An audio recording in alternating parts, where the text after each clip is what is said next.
Science is in an interesting period right now. It's actually got to a stage where it's moving at a truly incredible rate.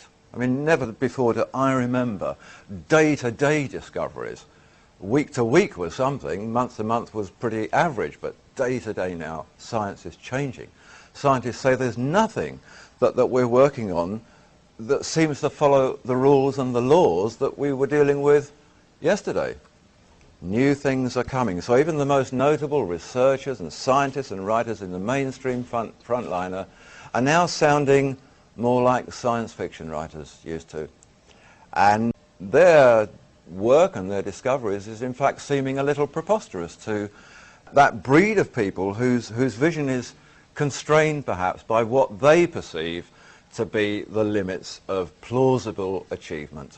The people who feel that it was all learned, done and dusted with passing that last exam. We've just been celebrating, and maybe that's the right or the wrong word, but we've just passed the 50th anniversary of the DNA discoveries by Crick and Watson.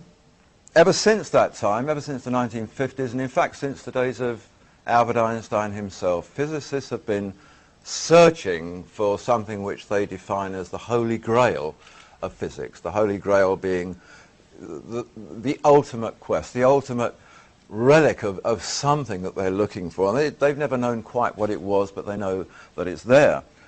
This is a famous picture by Salvador Dali that was produced at the time to actually commemorate the DNA discoveries at that time. And it was an unusual picture. It got a lot of very strange press at the time, because not only was Dali a surrealist himself, but he actually now had subject matter that was surrealistic.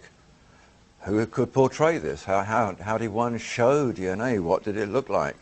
So this is the picture. What scientists have been looking for, in essence, is a sort of universal, unified theory of everything. They've reached the stage in the last few years where they seem to know now that the biggest questions of all will be answered by the smallest substances. And they're looking at atoms, and then they're looking at nuclei, and then they're looking at quarks and protons, and it gets smaller and smaller and smaller, and every time they get more and more excited because they make more and more big discoveries. Scientists of various sorts have established now, they've informed us that matter, any matter, can be in two places at the same time. They now know that particles that are millions of light years apart, somewhere up in space, can be connected. They can cause a situation where they talk to each other through light years of space with no seeming physical connection at all. Space-time can now be manipulated, bent, crumpled.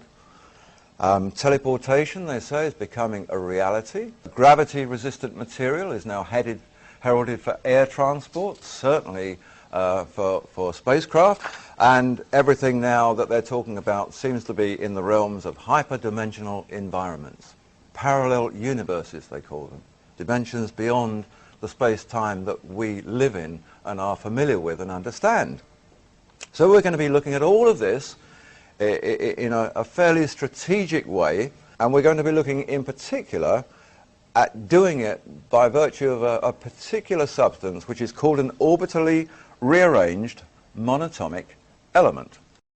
Now it looks as simple as that. It looks just like a little white powder that on the face of it could be anything.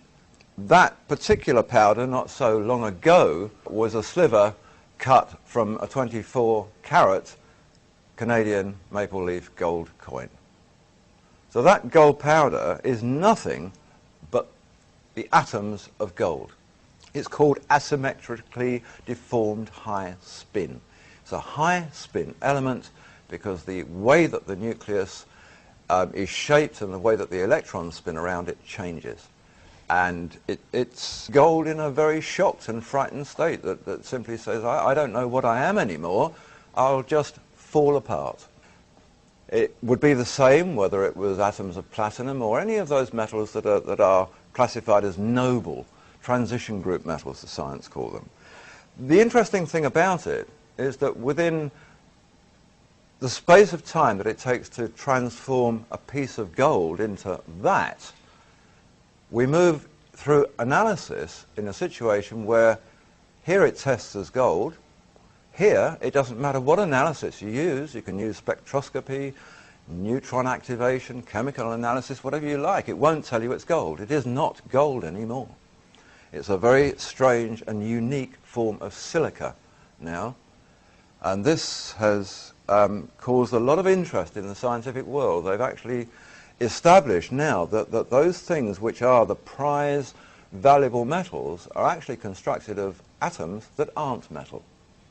The only thing that is metallic are the bonds, the little gluons that hold the atoms together and form the solid. And once they've gone, the metal goes, the colour changes, the colour just disappears.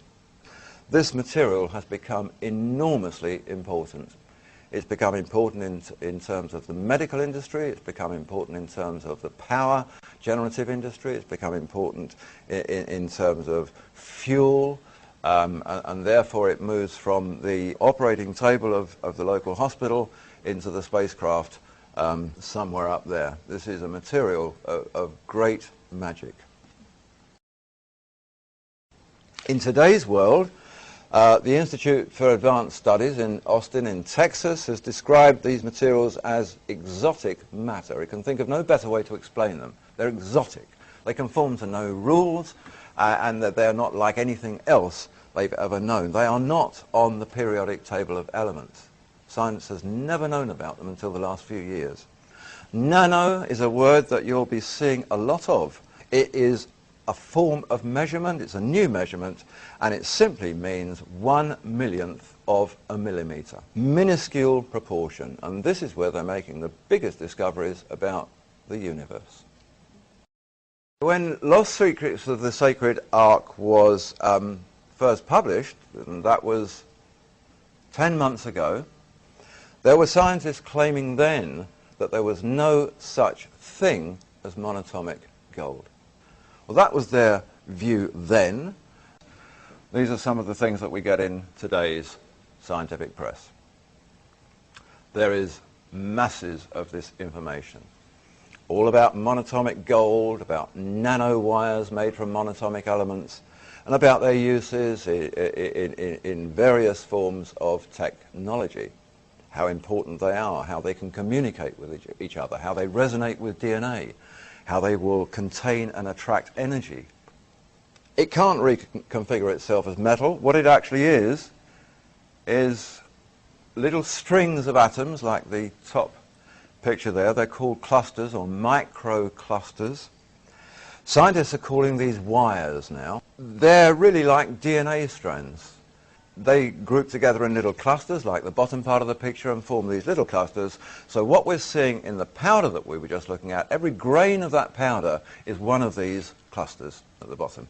Little groupings of single atoms just hooked together, but not by anything metallic. The reason that these scientists hadn't heard about it a few months ago was that they weren't the scientists that were working on it.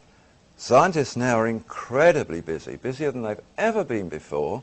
They are so wrapped up in what they're doing and their new daily discoveries that the physicist in this room here wouldn't have a clue what the chemist is doing in his room down the corridor. Neither of them would know what the botanist is doing in the office across the road. So when these things come to them from other areas, they're surprised. It's new to them. The silly thing is that it doesn't take a lot to understand that whatever you're researching now in any of these fields, you have to keep abreast of what's going on in the other. You know, I make the point very often that even a little leaping insect, which is biology, knows that it's got to jump, which is physics, to feed, chemistry on another